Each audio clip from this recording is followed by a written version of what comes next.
Hello again, YouTube. This will be the last video from this old office in my house and workshop where we started this business. If you've been following along, you'll know that alongside the build videos that have been quite popular, I occasionally share the story of the growth of the business, and I receive feedback that suggests that ongoing story is one of the things that interests some of my viewers the most. Well, tomorrow we're moving house. I'm taking this video in a short window of time while my wife takes the kids to drop the cats off at the cattery, and then it's carrying on with the quite overwhelming task of packing up the house, which just takes ages. The packing up of the workshop has also been ongoing for quite some time now, and as I'm assuming you probably know if you're watching this, we've moved to a large new workshop. I just felt I couldn't let this last week in the old house and workshop go by without documenting something about this change, because it's the end of an era. All this rubbish is getting collected soon. This used to be the spray booth and loading area that's been dismantled, and this now, our old workshop, has just been the place where when we've boxed things up from the house, we brought it down here ready for the removal van to come and take away. So that's all happening tomorrow. So in this video, I've got some notes of things I want to cover for you. So a little brief look at how COVID has affected the business. I want to talk to you about mindset, because we've taken some big steps forward, and mindset is absolutely key to doing that. A little bit about where we're at financially, just like an overview, and then picking up on something I shared in a previous video, a video called Can I Be Honest With You, when I talked about the backgrounds of the business. Just picking up on a theme from that of the triangle of balance, the work-life balance of income versus job satisfaction versus time with your family, and how that's been this year. And I'm going to throw into the mix a bit of a personal confession, well, not confession, but something that I think I have a suspicion will be relevant to some people watching this. And I'm considering doing a video all about it, but I'm going to throw it out there and see the response I get and see how we go. So COVID. Now, when COVID hit, I and my wife decided to pull out of a house move. We have for quite some time now been wanting to move house. My son, who has disabilities, needs a more suitable space, a downstairs bedroom. He's getting too big for us to carry up and downstairs. We need more accessibility generally, and there are other reasons we wanted to move to a better area, less polluted, that sort of thing. Finally found somewhere. COVID hit. The financial future for us was so uncertain because the business is the only source of income, plus the social media work related to the business. So that was a big disappointment. And then I also thought, well, we've got to pull out of moving to the new workshop because we hadn't yet signed on the dotted line. Without going into too much detail, I mean, the story now is very different. So as a result of the government launching the bounce back loan, which gave us the best possible interest, we knew we'd never get a better deal on finance. That combined with COVID leading to an upsurge in work in our area, with people stuck at home, many of them with more money to spend, actually. Most people in this industry of interior renovations have seen a big increase in work, and that has sustained. And so although we knew it was a risk, we've always been in a situation where if we don't make this business grow, we don't have much of a financial future. So we took the risk, and that's been at times exhilarating and at times terrifying. But we've done it. And I think this point of moving house is a time to look back and think, well, we've done a lot. And I'm thinking of titling this video The Slow Road to Success, something like that, for two reasons. So one is that by setting your intention and using a word like success, you're more likely to get there. The other is just to acknowledge that I think in many ways we've been slow, although there's been a big jump start this year. It's been 12 years running this business from a home workshop. And the change we made this year was accepting we can't do it on our own. So alongside investing in the premises and the machinery, we've invested in specialist business coaching from Bruce Polling and the team at thejoinerycoach.com. And that's been really crucial to making the right choices. So COVID has been a very challenging time for all of us, but in a funny way has been the impetus for us to make a step forward. And I'm looking around and seeing a lot of businesses who have been quite bold, taken the finance that's available and looked beyond the present struggles to a good future. And I think it's exciting. So I talked about mindset. I'm just going to drop in something just briefly that people asked me to mention on this video when I floated the idea on Instagram. I'll spin the camera around. Yeah, we said we'd have a very brief look at what I learned from running this home-based workshop compared to setting up the new one. And I think the main point is that I went overboard here trying to pack every bit of space with storage for stock materials and for pre-made parts. That was a mistake. It goes against lean methodology, which is one of the fundamentals I'm learning from the Joinery Coach team, where you don't keep things you don't need, you don't overstock, and you don't make jobs well ahead of time, because all of that leads to waste. And this became very apparent to me when I had to clear this workshop, because this has been emptied and it's now just full of home stuff that's going to go in the removal van, because there was so much crap that I had stashed away in storage and simply didn't use. And so that really is, I'm going to probably just leave that as the main lesson. If you're setting up a home workshop, don't yearn for more space, because you will always fill more space with junk. If you have a small space, look into how to be really efficient with it, because if you can do that, then that will set habits that will serve you in a bigger space. I mean, these things we built, spent time building, sort of making the use of space, allowing you to pull stuff out, most of these were full of junk that we didn't really need. These racks up here, we experimented with pre-making standard floating shelf parts. When we did that, we didn't get any floating shelf bookings for a few weeks, as it happened, and there was really no benefit to it. And then when we did, although we tried to make a length that seemed to suit for trimming down to most sizes, the next job that came in didn't suit that length. So it was inefficiency and waste. And that's what we're trying to avoid in the new space. I may talk more about the comparative things we've learned, but I'll leave it at that for this video. So I said I'd talk about mindset. I think since mixing with business communities, even prior to this current coaching setup that I'm involved in, it was very apparent that positive thinking and working on yourself as a business owner is widely understood to be crucial to business success. And whilst I've been learning a lot about lean methodology and how to properly use woodworking machines and marketing and all sorts of business things, the team at the Joinery Coach have been helping me personally on mindset, even down to holding me to account, have a habit every day to jot down what I appreciate about what I have done in the previous day. And that's been very significant, because I don't know about you, but when you're trying to grow a business, there's always another step to get to. And this idea of success, most of us think of it as something that we're always working towards, because wherever you're at, you kind of take that for granted and then see all the things that are as yet unfinished. So the counterpoint to that is to stop and instead say, yesterday I achieved this. I got this job installed without any mistakes, or I made a decision to fix the edge bander, or I finally committed to buying that CNC machine I've been talking about for years and hadn't yet made a move on.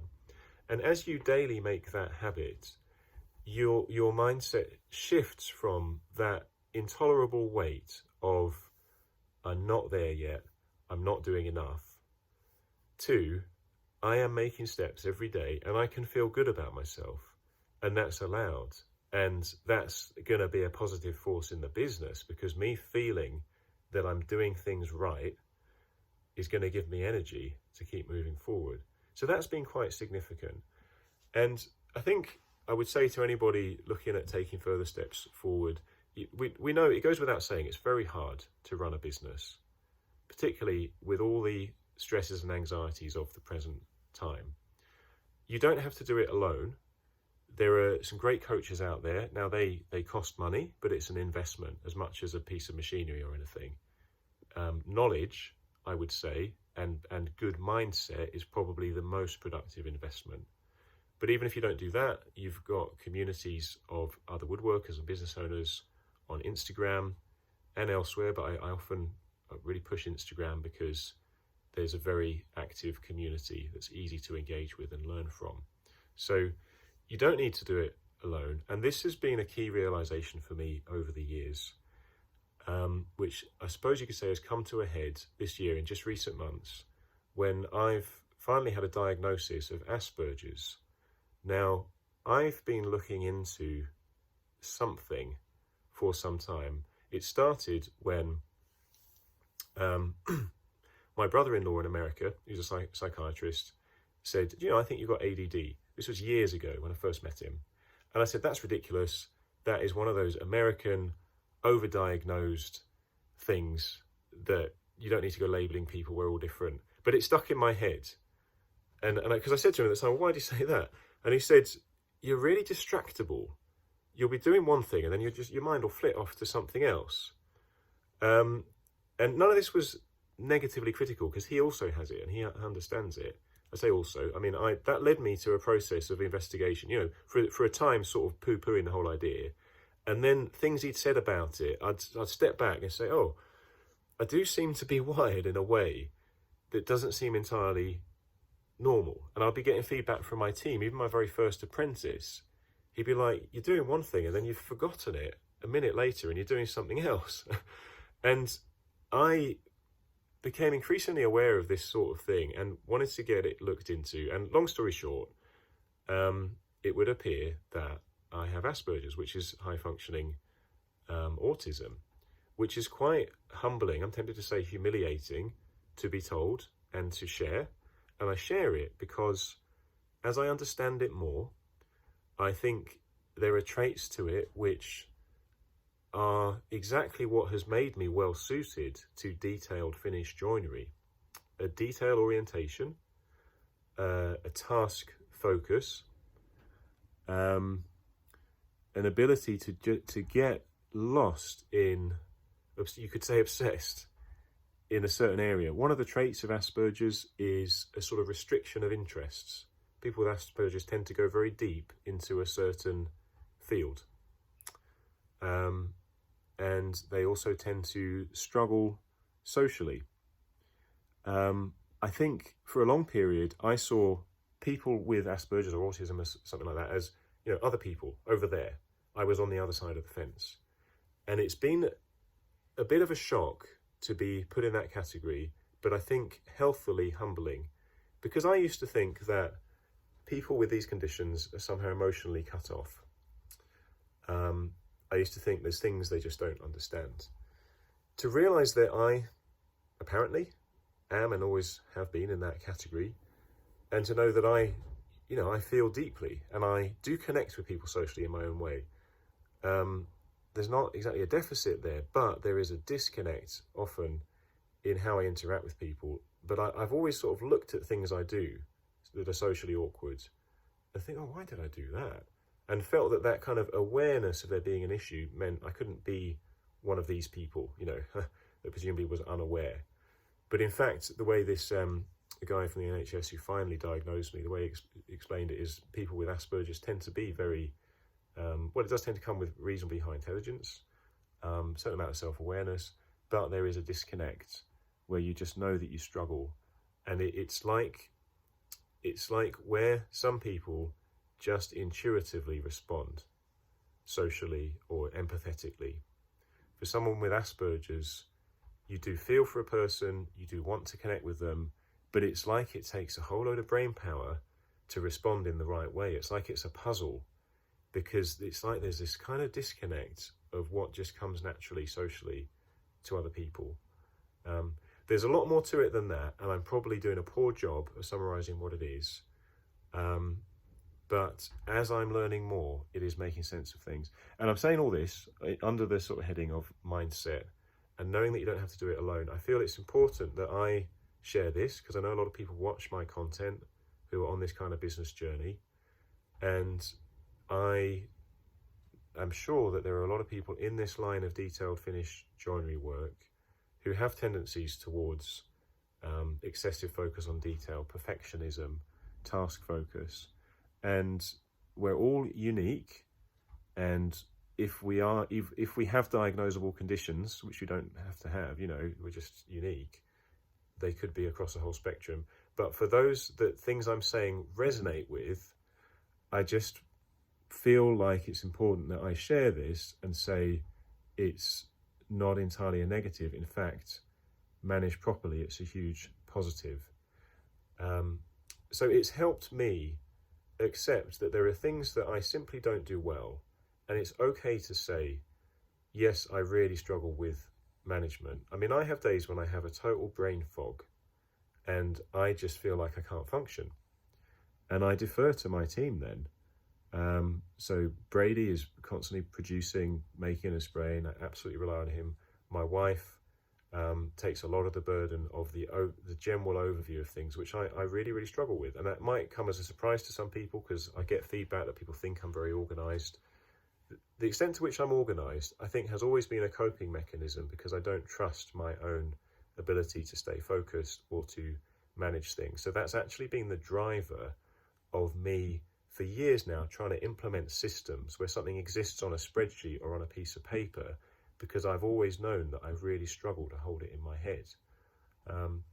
So I think that if I become successful in the way that I define success, it will be by accepting my weaknesses. And that's one area where I go a little bit against a lot of what I hear from gung-ho business coach people. Actually, it's not the case with Bruce, but a lot of people I see are all about positive thinking. You believe it and you see it, and there's no limitations.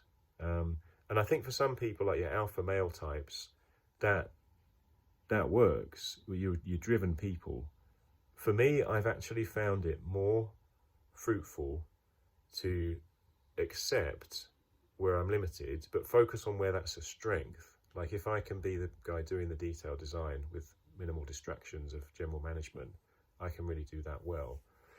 I feel I may be going on a bit too much about that, but I think you get the idea. We don't need to do it alone. We all have strengths and weaknesses, and getting a team around you and advisors around you is crucial to success. Now, I mentioned becoming successful the way I define success. Now, I'm very aware that people send me messages and give me feedback on things I do and see me as successful, just as I do with other people. So sometimes I'll send a message to another woodworker and say, oh, it's great what you're doing.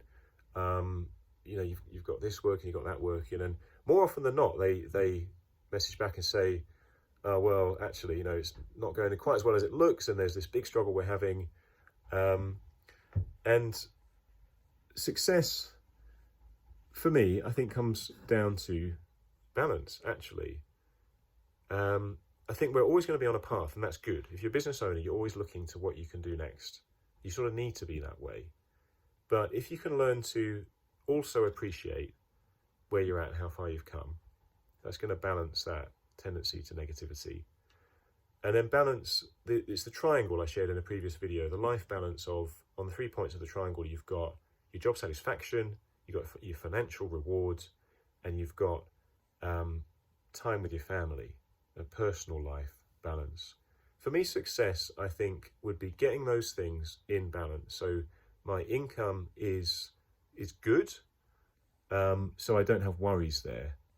My job satisfaction is really high, so I'm not still doing a load of stuff I know I'm weak at and I know I dislike doing.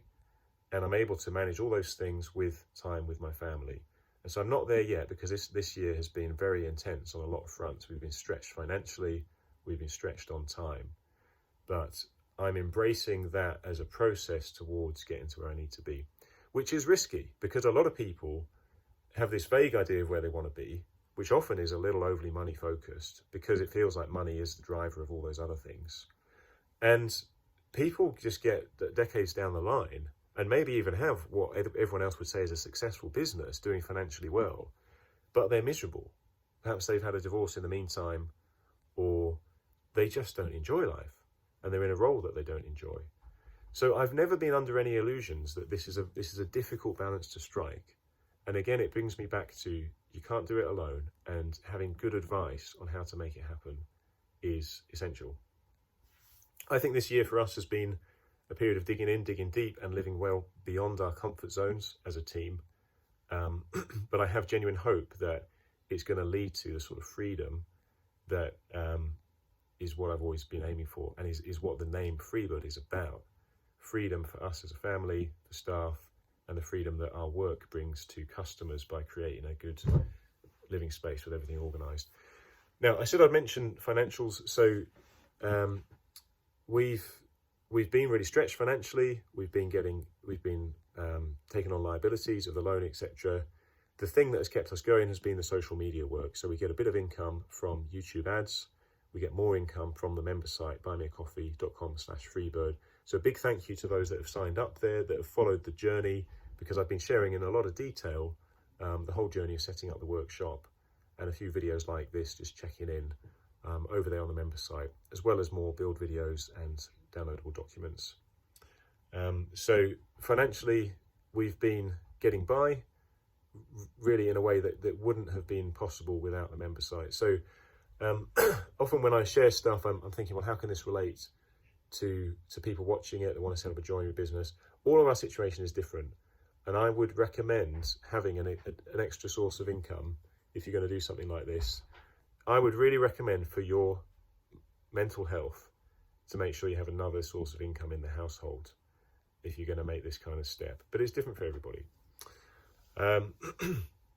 So life balance, I talked a bit about that. We're getting there. I think I'm going to wrap this up now. This was an off-the-cuff video. If you're still watching, thank you. Give me feedback. If there's something else you want to hear in a more focused way on a particular video, then perhaps I'll do that in future. But goodbye, old workshop. It's been good, and now on to the next thing.